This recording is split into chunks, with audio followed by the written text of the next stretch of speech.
acetylcholine receptor is the receptor that's found at the junction between neurons and muscle cells. So as you know, voluntary muscle contraction is regulated by the nervous system.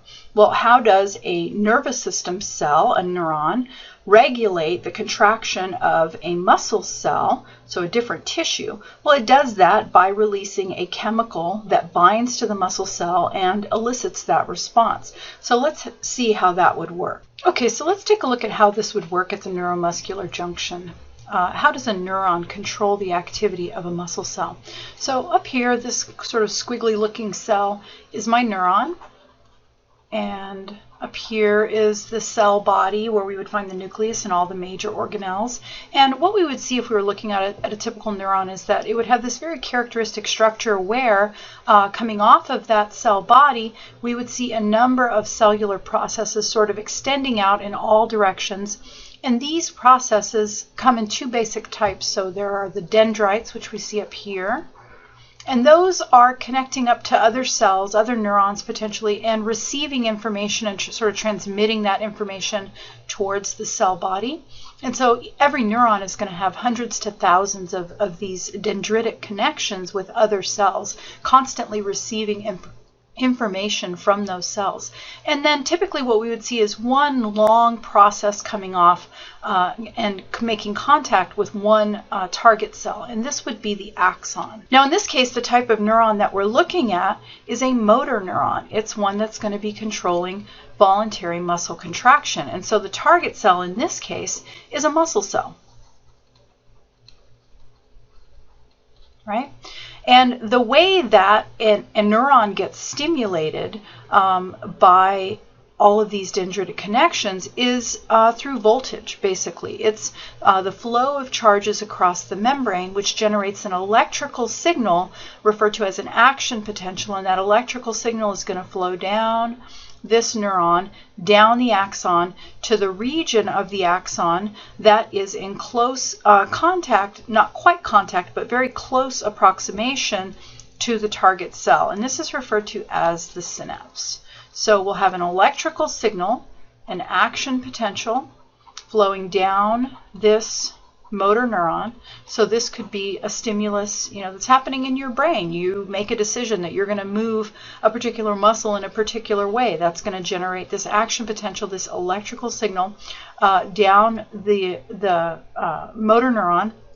And then what happens is that within this motor neuron, in the axon terminus, there are all of these vesicles. And the vesicles are filled with a neurotransmitter called acetylcholine. So here's the name written out, acetylcholine, and we're just going to abbreviate that as ACH. So within these vesicles, we have tons and tons of acetylcholine neurotransmitter. And when this action potential reaches this region of the neuron, these vesicles are induced to fuse with the membrane, right? And so we've talked about fusion before, and we know what happens when a vesicle fuses with the membrane.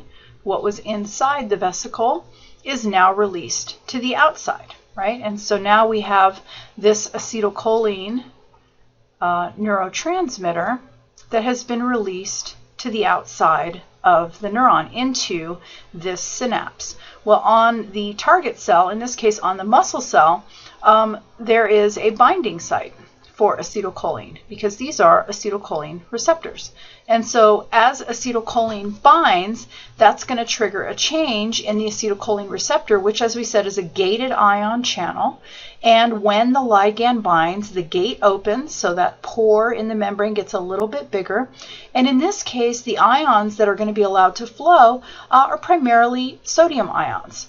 Now, why would there be sodium ions around to flow in any case? Well, remember that we talked before about the activity of the sodium-potassium pump? This sodium-potassium pump is going to be present in all the cells of your body. And remember, we talked before about this form of active transport. The energy of ATP hydrolysis is converted to transport of sodium ions and potassium ions across the membrane. More specifically, with every ATP that gets hydrolyzed, 3 sodium ions are pumped out, 2 potassium ions are pumped in.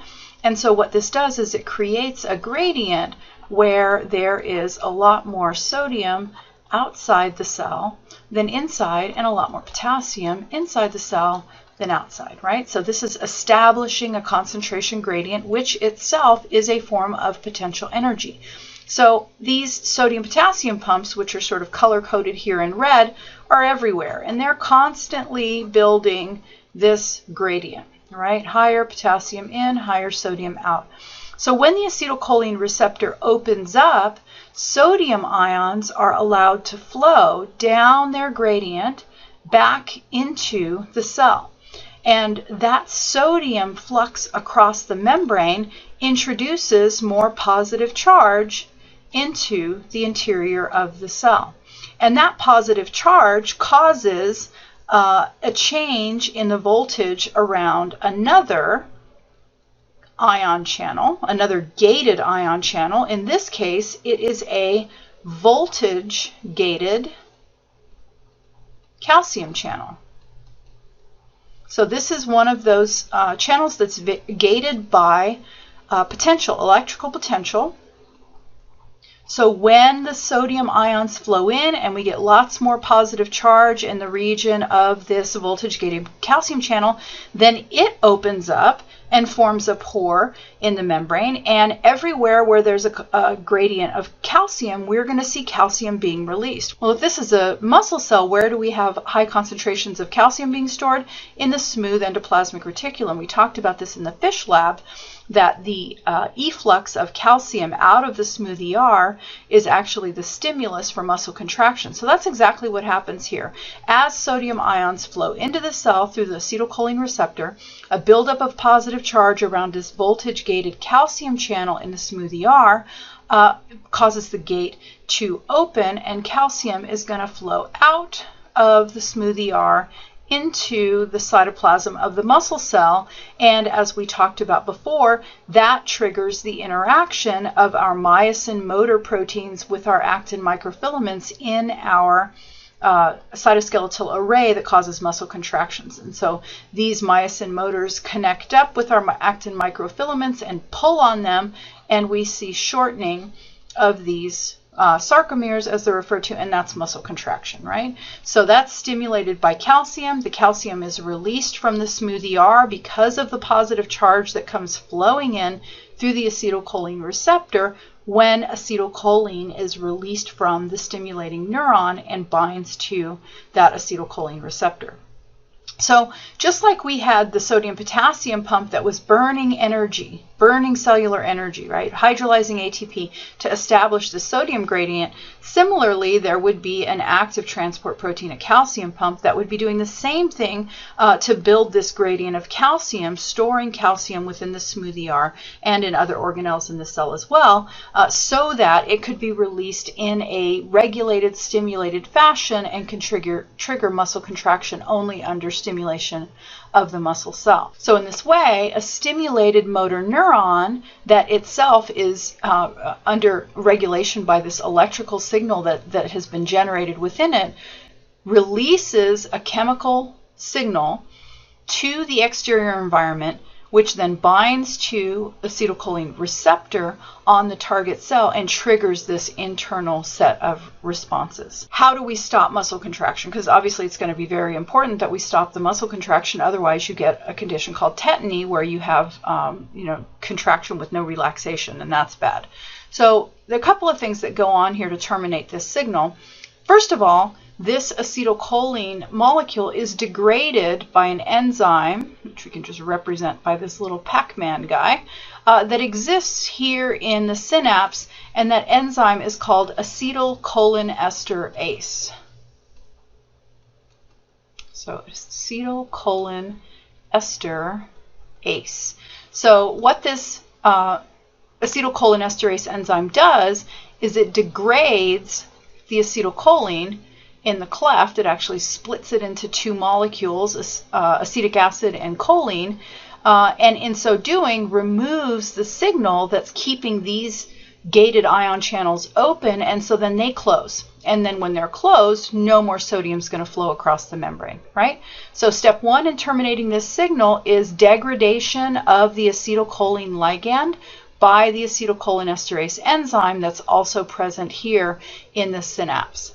The other thing that's going to happen to terminate this signal is that these sodium-potassium pumps are constantly working in the background to restore those sodium and potassium gradients, right? So pumping that sodium back out of the cell to restore our starting concentration gradients. Same thing with our calcium pump down here, burning the energy of ATP to take these calciums that were released and basically hoover them back up into the smooth ER and restore those gradients. So a lot of cellular energy is expended to build these concentration gradients to maintain the responsiveness of this motor, the responsiveness of this muscle cell to its controlling motor neuron. So in this example of cellular signaling, what we actually have are two different types of gated ion channel. The acetylcholine receptor is a ligand-gated ion channel, that is, its open or closed configuration is controlled by binding of the acetylcholine ligand, and a voltage-gated ion channel, this calcium channel, whose shape and behavior is changed by a change in charge in this local region around the protein. So two different types of gated ion channels, but there are lots of others that respond to different types of stimuli as well. So mechanical stimulus, temperature changes, things like that can also regulate these gated ion channels and allow the flux of charges across the membrane, which can cause other specific types of cellular response. And we'll see another example in just a little bit of calcium being used as a signaling molecule downstream of a different type of receptor. So not a gated ion channel, but a different type of receptor.